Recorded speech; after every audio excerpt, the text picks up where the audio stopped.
सियाड़े बुले दे पड़े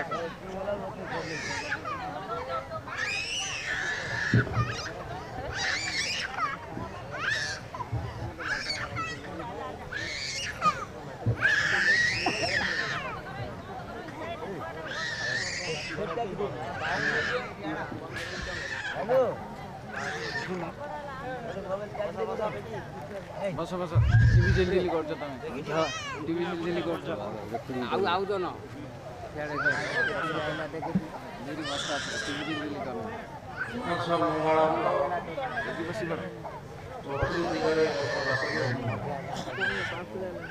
समस्त भाई भणी मानक प्रणाम जणावा गहन दल षोलमंडल आसिथिबा भाई बहन मानक हार्दिक अभिनंदन तथा शुभेच्छा जणाउछि। एतत् व्यतीत कुआसा मंगला स्थानीय कमिटी को मो तरफ धन्यवाद दूची। आज सभा अति मनोरंजन कर जे मो कहवा पूर्वर गण दलर सभापति आम शत्रुघ्न बाबू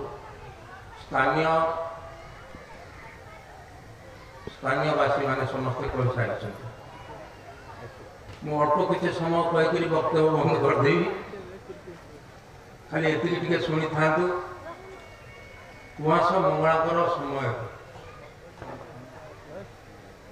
कुआस मंगला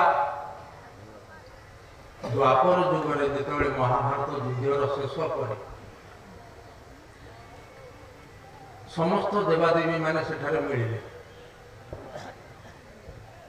महाप्रभु भगवान श्रीकृष्ण निकट में समस्त नतमस्तक भविष्य कथा चिंता करने को लगिले भविष्य कथा जो चिंता करने को लगिले प्रभु से पचारे जे प्रभु आपण तो द्वापर युग लीला शेष है आम मैंने किपर रमती रे से समय कहले जे मु कलिजुगर मध्यम समय चैतन्य भाव अवतार ग्रहण करी कलिजुगर लोक मानक तुम मान साहाय्य नाम संकीर्तन बल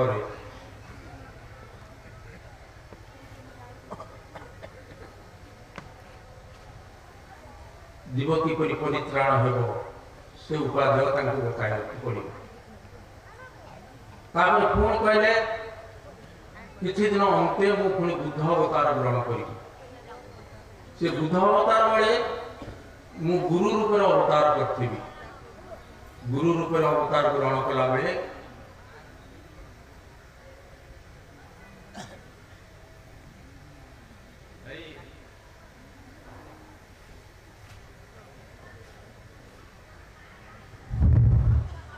तुम्हें 64 सिद्ध भाव जन्म ग्रहण कर सखास्ती भाव को लेकिन गुरु मतवाद देकर जगत को उद्धार करने को चेष्टा करी शेष कल्कि अवतार समय शेष जो कल्कि अवतार ग्रहण करी तुम्हें माने मो निकट में गोपी गोपाल जन्म ग्रहण कर गोपी गोपाल मान को नहीं करी कली को विनाश कर सत्य प्रकाश करी भाव द्वापर जुगे देवादेवी मानक ये सब संपर्क में भगवान श्रीकृष्ण कहते यहपरी किसी दिन अंते जाजपुर राज्य जजाति केशरी नामक जड़े लोक जन्म ग्रहण कले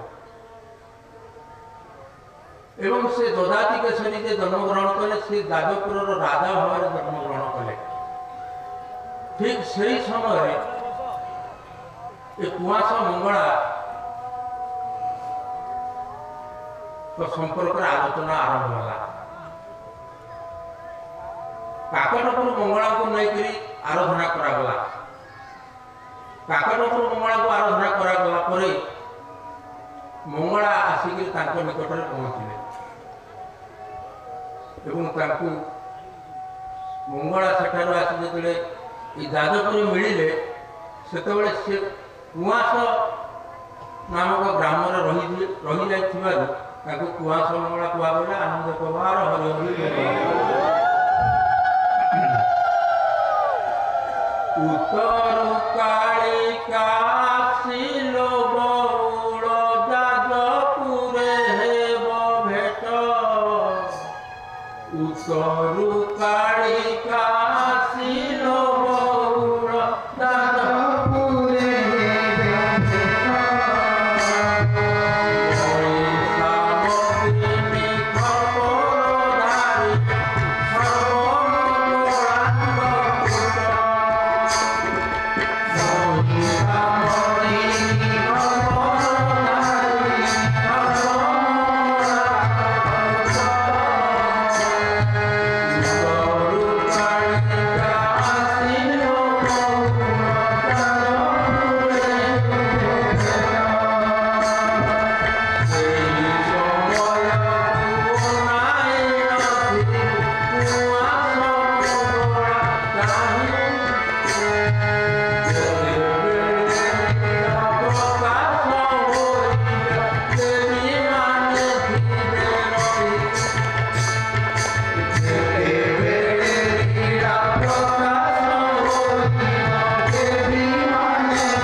छतियावट हरिदास महापुरुष गोटे भविष्यवाणी कथा लिखिं।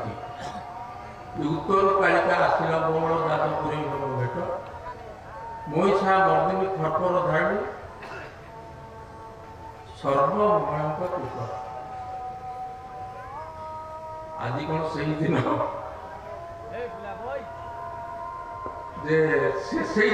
आउ चुंबक मालिका से लिखिले जो पदटी बोली पदटी आपको चुंबक मालिका लिखिं। आठे बसी बेले स्थानीय बासी मैंने कहते जड़े झील पिला आसिक घोर जंगल थिला से घोर जंगल भितर से आसे माड़ खाई जाए। रूप अरूपर स्थिति जानिले जहाँ को जानी पारती भक्त मानक सिद्धि से कहले स्थानीय भाई मैंने कहते भाषण जे जड़े झील पिला कौन करे ना ये घोर जंगल भितर को आसे आसिले से माड़ खाई जाए। यहाँ ठीक कथा ये कथा में लिखा है अरूपर माड़ ताक हुए से तार चली जाए। किसी दिन पर से झील पिलाटी से मंगला को आराधना कर रहा। तार किसी दिन पर समाधि तैयारी है जहाँ को कुआस मंगला कहुच्छी। आनंद महापुरुष अनेक कथा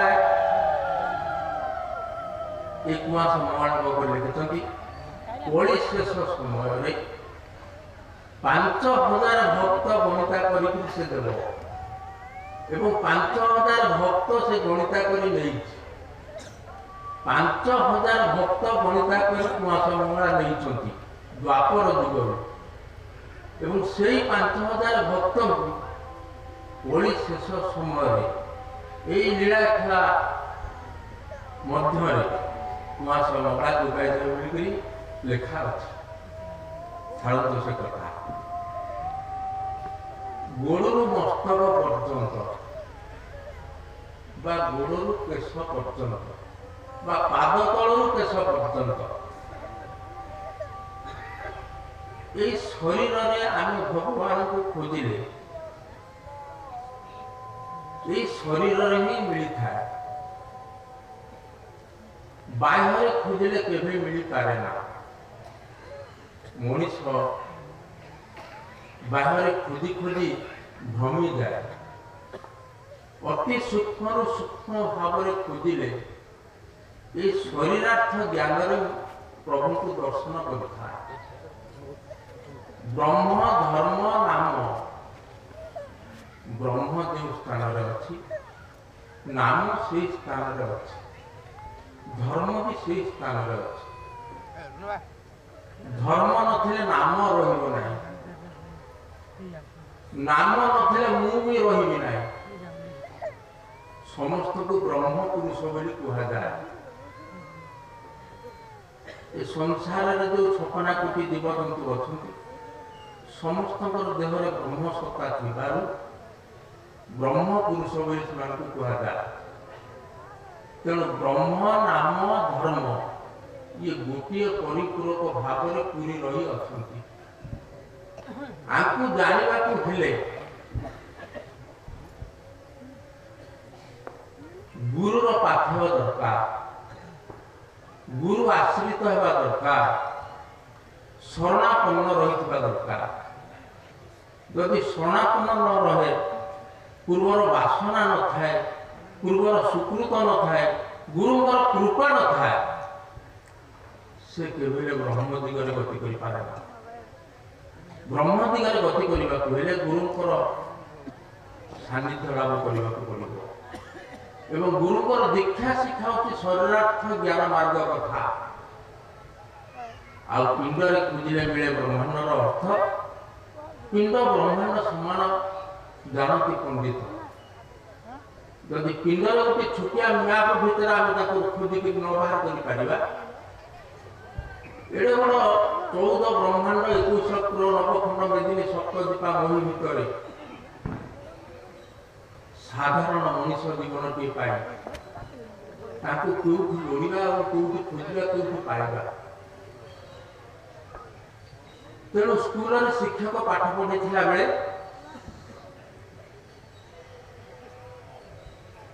ଏ ବିଶ୍ୱ ବ୍ରହ୍ମାଣ୍ଡର ଗୋଟେ ମାନଚିତ୍ର ଗୋଟେ ଛୋଟିଆ କାଗଜ ଭିତରେ ଦେଖେଇଥାଏ। ଏଇଟା ଆମେରିକା, ଏଇଟା ହେଉଛି ଲଣ୍ଡନ, ଏଇଟା ହେଉଛି ଜାପାନ, ଏଇଟା ହେଉଛି ଜର୍ମାନ, ଏଇଟା ହେଉଛି ଭାରତ, ଏଇଟା ହେଉଛି ଓଡ଼ିଶା, ଓଡ଼ିଶାରେ ଏଇଟା ହେଉଛି ମହାନଦୀ, ଏଇଟା ହେଉଛି ବିରୂପା, ଏଇଟା ହେଉଛି ବୈତରଣୀ। ସେ ମ୍ୟାପ ଭିତରେ ସ୍କୁଲରେ ଛାତ୍ରକୁ ଶିକ୍ଷକ ପାଠ ଦେଇଥାଏ। ତେଣୁ ଏଡ଼େ ବଡ଼ ବିଶ୍ୱ ବ୍ରହ୍ମାଣ୍ଡ ଭିତରେ ଠାକୁରଙ୍କୁ ଖୋଜିକିରି ପାଇବା ଆମ ପକ୍ଷେ ସମ୍ଭବପର ନୁହେଁ। ସମ୍ଭବ ମାତ୍ର ରହିଅଛି এই ପାଦ ତଳଠାରୁ କେଶ ପର୍ଯ୍ୟନ୍ତ। এই ପାଦଠାରୁ କେଶ ପର୍ଯ୍ୟନ୍ତ ଆମେ ଯଦି ଅନୁମାନ କରିପାରିବା, ଲକ୍ଷ୍ୟ ରଖିପାରିବା, ବୁଝିବା କିଛି ନା କିଛି, ଏ ଶରୀର କ'ଣ, ଏ ଶରୀର କେଉଁଠାରୁ ଆସିଲା, ଏ ଶରୀରକୁ ତିଆରି କଲା କିଏ, ଶରୀର ଏ ସଂସାରରେ ଆସି କ'ଣ କରୁଛି, ଶରୀର ସଂସାରରୁ କେତେ ଦିନ ପରେ କୁଆଡ଼କୁ ଯାଉଛି, ଏସବୁ ସମ୍ପର୍କରେ ଧାରଣା ନ ଆସିବା ପର୍ଯ୍ୟନ୍ତ ପ୍ରଭୁ କ'ଣ, ଧର୍ମ କ'ଣ ଆଉ ବ୍ରହ୍ମ କ'ଣ ତାକୁ ଜାଣିବା ଆଉ ଚିହ୍ନିବା ଅସମ୍ଭବ ହୋଇପଡ଼ିବ। ମୋଟେ ପାଟି କରେ ନାହିଁ, ବସ ଧୀର ସ୍ଥିର ଭାବ। ତେଣୁ ଆକୁ ଜାଣିବାକୁ ହେଲେ ଗୁରୁର ଆଶ୍ରୟ ଦରକାର ପଡ଼ିଥାଏ। ଗୁରୁ ଏ ପାଦଠାରୁ ମସ୍ତକ ପର୍ଯ୍ୟନ୍ତ କେଉଁ ସ୍ଥାନରେ କିଏ ରହିଛନ୍ତି, କେଉଁ ସ୍ଥାନରେ କିଏ କିଏ ରହିଛନ୍ତି, ଟିପ ମାରିକରି ବା ହାତ ଚିହ୍ନ ଦେଇକରି ବା ଶାସ୍ତ୍ର ଅନୁସାରେ ଛାତ୍ରକୁ ପାଠ ପଢ଼ାଇଥାଏ। ଛାତ୍ର ତାରି ବଳରେ ତାକୁ ଲକ୍ଷ୍ୟ ରଖି ଭେଦ କରି ଧୀରେ ଧୀରେ ଅନୁଭବକୁ ଯାଇଥାଏ। ଅନୁଭବ ଯେତେବେଳେ ଶରୀରରେ ଆସିଥାଏ, ପ୍ରଭୁଙ୍କୁ ଦର୍ଶନ କରିବାରେ କୌଣସି ଅସୁବିଧା ନଥାଏ। ତେଣୁ ଏହିପରି ଭାବରେ ଦର୍ଶନ କରିବାକୁ ପଡ଼େ।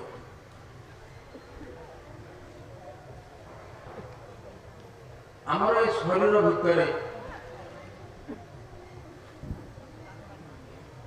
जो अक्षर रही जहाँ को आम पार्टी कथबार्ता करुचे तुम जड़े जड़े जन को पचरा बेले से तार उत्तर दूसरी अक्षर ये अक्षर हूँ 64 गोटी अक्षर 8 बीज 64 अक्षर एमत भोजन भोग सिंधु गोपार ये अक्षर जो मनुष्य शरीर भितर पार्टी बाहर ये किपर बाहर प्राणवायु किपर रही ये विषय जानी ये शरीर को लक्ष्य रखी तुम निज जीवन को निजे धन्य कर बाह्यमती को जाई बाह्य बुली आका पथरे गोड़े ये साधु पथरे गोड़ा से साधु पथरे गोड़ा से लोक पाखे गोड़ा ताठू किसी बस शुणा ये तुम जीवन चली जाए तुम निजे भ्रमी जाइए जदि निज शरीर को निजे लक्ष्य रखिकी ये शरीरार्थ ज्ञान किसी अर्जन कर कर्म सूत्र को धरी नहीं था ताले जीवन निश्चय परित्राण लाभ कर ये जो कर्म सूत्र क्या कहते भूता तो कर्म पादे सेव कर्म नाई आनदेव कर्म करे फल पाए प्राणीता अवश्य भूंगली कर्म को कर आगुसार महत जनक व्यवहार कर्म क्या कहते कर्तव्य क्या कहते कर्म क्या कहुए कर्तव्य क्या कहुए कि कर्म कर पार कहे कमलार बर भागवता को कहूँ लक्ष्य रखा दरकार ये शरीर भितर जो कर्म सूत्र रही 64 बीज भितर महापुरुष माने अनंत कोटि शास्त्र भितर जहाँ किसी लेखा रही तन्मध्य 3टी बीज को से सर्वश्रेष्ठ करे 3टी बीज हूँ हिंग बीज श्लिंग बीज एवं क्लींग बीज आम बिलरे जमी धान रही है से विहन बाछिक रखू सेमती जिते अक्षर अच्छी कर्म मध्य 64 अक्षर कथा कहूँ माँ आम 50 अक्षर कथा कहते आहरी 64 अक्षर पर्यटन पढ़ी तेणु से 64 अक्षर भितर 3टी बीज को सारांश कले बीजर नाम हूँ हिंग बीज हिंग बीजर मान हूँ हरे से होती बलदेव श्लिंग बीजर मान हूँ राम से होती सुभद्रिका क्लींग बीजर मान हूँ जगन्नाथ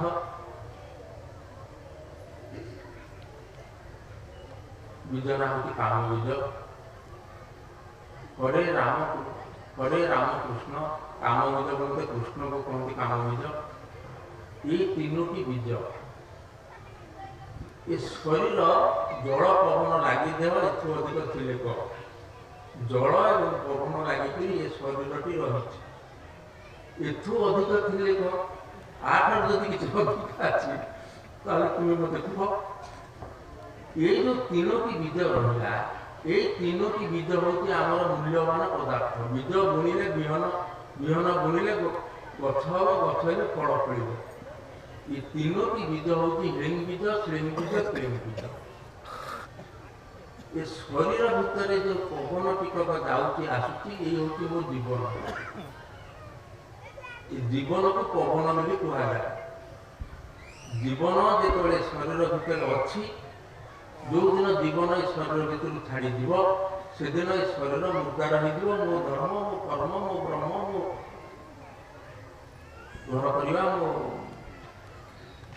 संसार करवा सब कथा छाड़ी तेणु ये शरीर भितर ये जो 3टी बीज रहा ये 3टी बीज भितर इला पिला शिशुना 3टी नाड़ी रही ये 3टी नाड़ी भितर 3टी बीज खेलु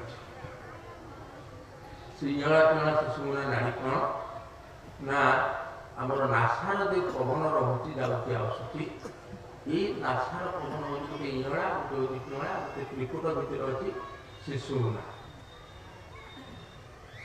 से दांत सहित कनेक्शन अच्छे এই তিনোটি বীজ কর্মসূত্র ভিতরে রয়েছে। শ্লিং বীজটি হচ্ছে বলদেব, শ্লিং বীজটি হচ্ছে সুভদ্রিকা।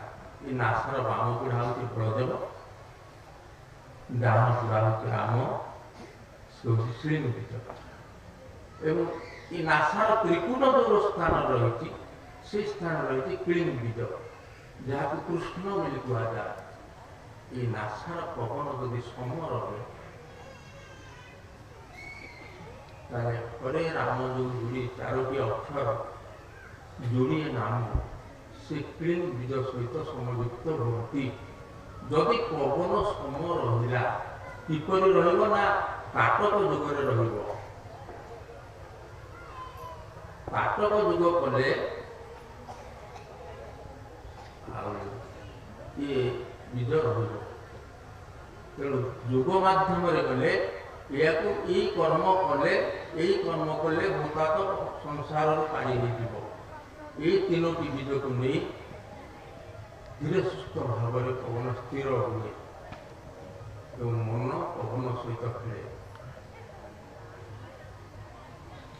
ପବନ ମନ ସହିତ ରହେ, ମନ ପବନକୁ ଆୟତ କରେ। এই ତିନୋଟି ବୀଜକୁ ସମଯୁକ୍ତ କଲେ ମାଙ୍କ ନିକଟରେ ପହଞ୍ଚିଯିବ। ମାଙ୍କ ନିକଟରେ ପହଞ୍ଚିଗଲେ ମହାପୁରୁଷ ବୋଲି କୁହାଯାଏ। ଯଦି ପବନ ସ୍ତର ସ୍ଥିର ରହିଲା ତାହେଲେ ତାକୁ ସନ୍ଥ ବୋଲି କୁହାଯାଏ। ଏଭଳିଆ ସନ୍ଥ, ଏଭଳିଆ ମହାପୁରୁଷ, ଏଭଳିଆ ଭକ୍ତ। ଭାବର ସୃଷ୍ଟି ହେଲେ ଭକ୍ତିର ସୃଷ୍ଟି ହୁଏ, ଧାରଣା ଆସିଲେ କଥା ହୁଏ। ଏହିପରି ଭାବରେ ଧୀରେ ଧୀରେ ଧୀରେ ଧୀରେ ମନକୁ ଆୟତ୍ତ କରି, ପବନକୁ ଆୟତ୍ତ କରି এই ସ୍ତରରେ ଗତି କଲେ ଧୀରେ ଧୀରେ ମନକୁ ନେଇକରି ନିବେଶ କରେ, ଜୀବନ ପରିତ୍ରାଣ ଲାଭ କରିଥାଏ। ଆନନ୍ଦରେ କହିବାର ଆସନ୍ତା କାର୍ଯ୍ୟକ୍ରମ ହେଉଛି ଗୋଟିଏ କୁଣ୍ଡ ଶାରଳା ମଣ୍ଡଳ। ଆଜି ଏଠାରେ ଶାରଳା ମଣ୍ଡଳର ପତ୍ରିକା ମୋତେ ଦେଖିବାକୁ ମିଳୁନାହିଁ। ତେଣୁ ସମସ୍ତଙ୍କୁ ମୁଁ ଅନୁରୋଧ କରୁଛି ଶାରଳା ମଣ୍ଡଳର କାର୍ଯ୍ୟକ୍ରମ କିପରି ହେବ ସମସ୍ତେ ଅଣ୍ଟା ବି ଲାଗି ପଡ଼ନ୍ତୁ ଆସନ୍ତା ଶାରଳା ମଣ୍ଡଳ ମେଳା ପାଇଁ। ଏତିକି କହିଥିଲି ବିଦାୟ ନଉଛି। ଜୟ ଜଗନ୍ନାଥ, ଜୟ ମା ଶାରଳା।